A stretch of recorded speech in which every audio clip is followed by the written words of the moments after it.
Baik, Assalamualaikum warahmatullahi wabarakatuh. Yang saya hormati Kepala Yayasan Universitas Islam Zainul Hasan Genggong, Kiai Haji Mutawakkil Alullah SHMM, dan yang saya hormati Rektor Bapak Abdul Aziz Wahab BAMAG, dan yang saya hormati dosen pengampu mata kuliah Psikologi Agama yaitu Bapak Nur Amin MPDI. Nama saya Adinda Nursyah Fitri dari kelompok 4. Di sini saya ingin menjelaskan PPT dengan materi perkembangan jiwa keagamaan masa dewasa dan lansia. Selanjutnya masuk kepada pembahasannya. Jadi di sini perkembangan jiwa keagamaan masa dewasa dan lansia itu adalah bahwa pada masa dewasa orang mulai lebih serius memikirkan makna hidup dan mencari jawaban dalam agama untuk menghadapi berbagai tantangan. Sementara itu, pada lansia, agama menjadi sumber ketenangan, terutama saat mereka mulai memikirkan akhir hidup dan mencari kedamaian batin.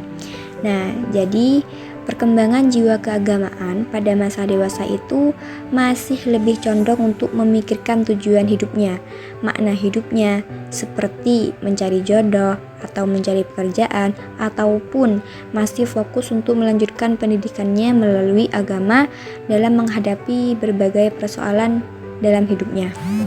Sedangkan pada masa lansia, jiwa keagamaannya itu sudah mencapai taraf bahwa agama itu dijadikan sebagai sumber untuk mencari ketenangan, kedamaian, baik secara zahir maupun batinnya.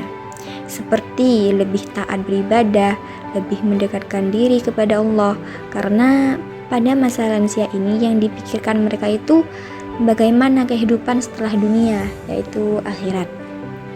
Selanjutnya pembagian masa dewasa sampai lansia.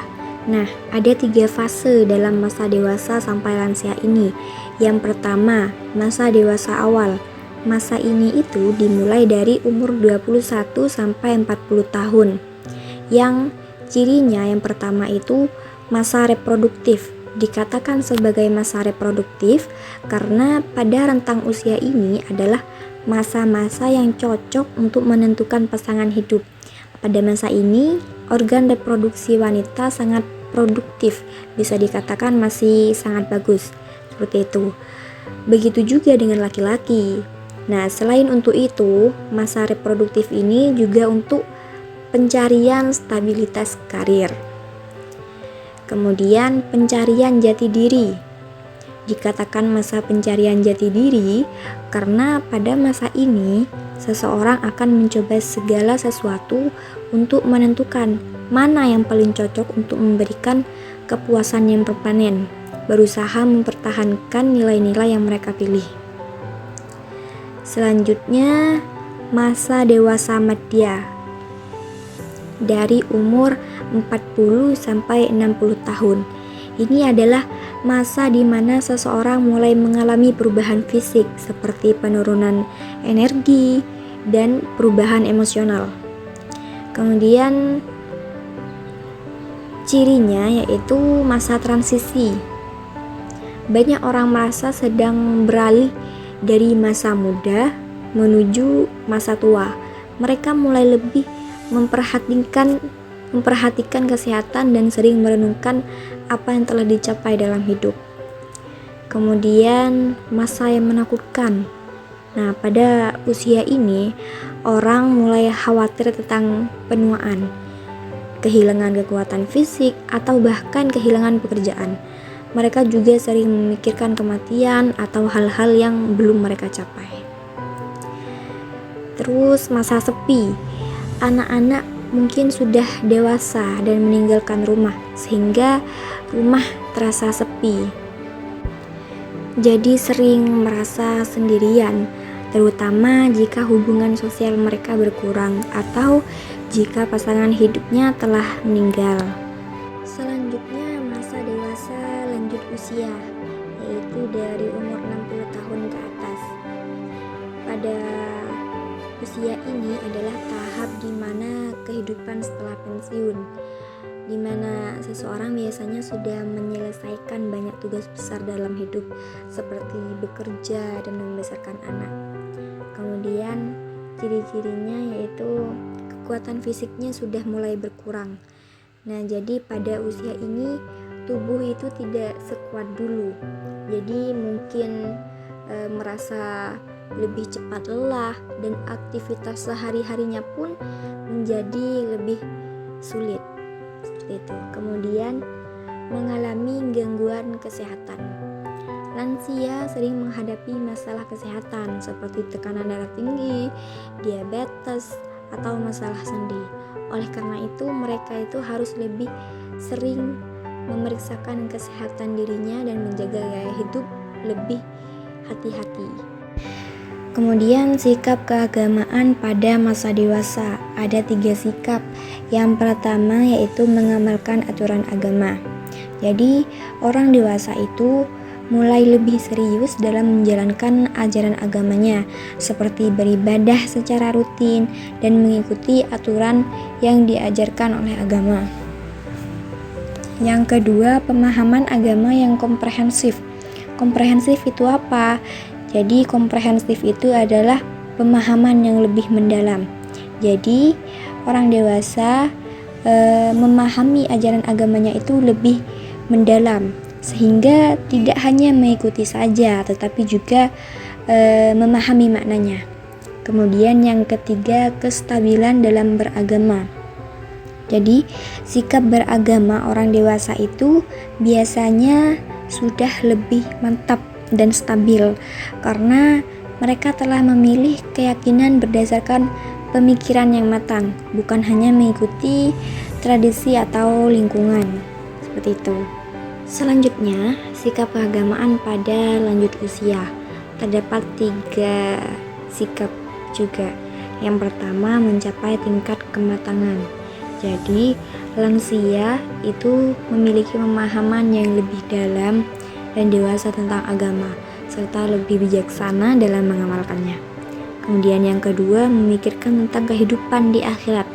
Mereka lebih sering merenungkan kehidupan setelah mati, sehingga fokusnya itu lebih pada persiapan spiritual atau keimanannya lebih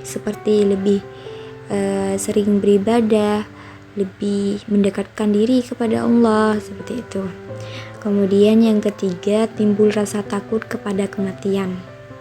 Jadi yang dipikirkan pada masa lansia ini perasaan takut akan kematian dan sering memikirkan bagaimana kehidupan setelahnya, sehingga mereka menjadikan agama sebagai sumber ketenangan dan harapannya. Kemudian pandangan Islam mengenai lansia. Yang pertama, menghormati dan berbakti. Islam mengajarkan agar anak-anak menghormati dan berbakti kepada orang tua yang sudah lanjut usia sebagai bentuk rasa syukur dan kasih sayang kita kepada orang tua. Kemudian yang kedua, larangan berkata kasar. Islam melarang berkata kasar atau membentak orang tua, bahkan mengatakan sekalipun itu dilarang. Jadi itu menunjukkan betapa pentingnya sikap hormat kita kepada orang yang sudah lanjut usia. Kemudian yang ketiga, kewajiban merawat. Merawat orang tua adalah kewajiban anak-anak. Jadi ketika kita sudah mendapati orang tua kita sudah tidak bisa melakukan aktivitasnya secara mandiri seperti mandi ataupun jadi kita itu harus merawatnya dengan tulus, karena dalam Islam itu sudah dianggap sebagai ibadah besar. Kemudian yang keempat yaitu kedudukan mulia lansia. Lansia dalam Islam memiliki kedudukan yang tinggi dan dimuliakan karena mereka dianggap memiliki kebijaksanaan dan pengalaman hidup yang lebih panjang. Selanjutnya terdapat ayat terkait lansia, yaitu terdapat dalam surah Ar-Rum ayat 54. Bismillahirrahmanirrahim. Allahul ladzi khalaqakum min dha'fin thumma ja'ala min ba'di dha'fin quwwatan thumma ja'ala min ba'di quwwati dha'fan wa syaibah yakhluqu ma yasha wa huwal alimul qadir. Yang mana bahwa ayat ini menjelaskan tentang siklus kehidupan manusia dari kelemahan menuju kekuatan dan kembali ke kelemahan dengan bertambahnya usia. Allah menciptakan manusia dalam berbagai fase kehidupan, mulai dari bayi yang lemah, kemudian menjadi kuat saat dewasa, dan akhirnya kembali lemah pada usia tua.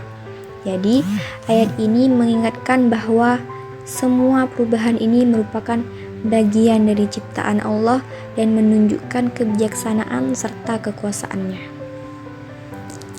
Jadi, cukup sekian penjelasan dari saya. Kurang lebihnya, wassalamualaikum warahmatullahi wabarakatuh.